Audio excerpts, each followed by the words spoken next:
le ministre de l'Intérieur français a suscité l'indignation en Italie.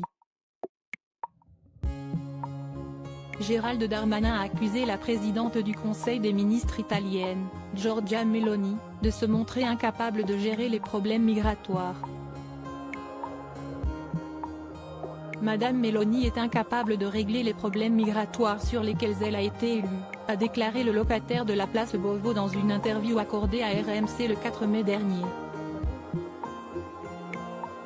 Depuis, les médias italiens s'emportent, les propos du ministre de l'Intérieur français glacent l'ambiance entre Rome et Paris, a dénoncé une journaliste de la chaîne publique italienne Rai 1. Gérald Darmanin a tenu des propos très durs, vraiment très durs, à l'encontre du gouvernement italien. Si est-il la grosse crise, a estimé un autre journaliste sur la chaîne La 7. Enfin, sur une autre chaîne de télévision, le chroniqueur de Nov va critiquer durement le ministre. Je le répète, ce type est un débile absolu. Sur les migrants, ils font pire que ce qu'ont fait nos pires gouvernements. Ils devraient la fermer. De son côté, le ministre des Affaires étrangères avait également riposté en annulant sa visite à Paris prévue le soir même, qualifiant les propos du ministre de l'Intérieur comme inacceptables.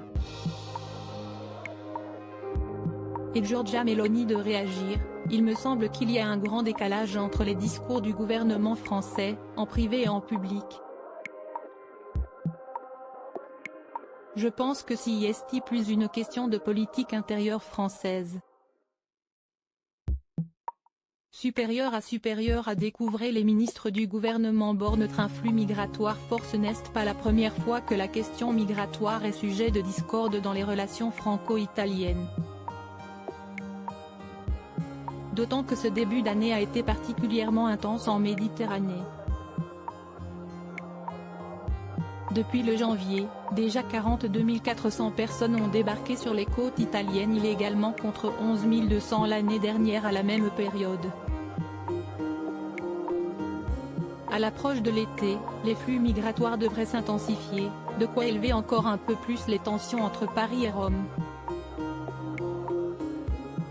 Article écrit avec la collaboration de 6 médias Crédit Photo, Stéphane Le Mouton.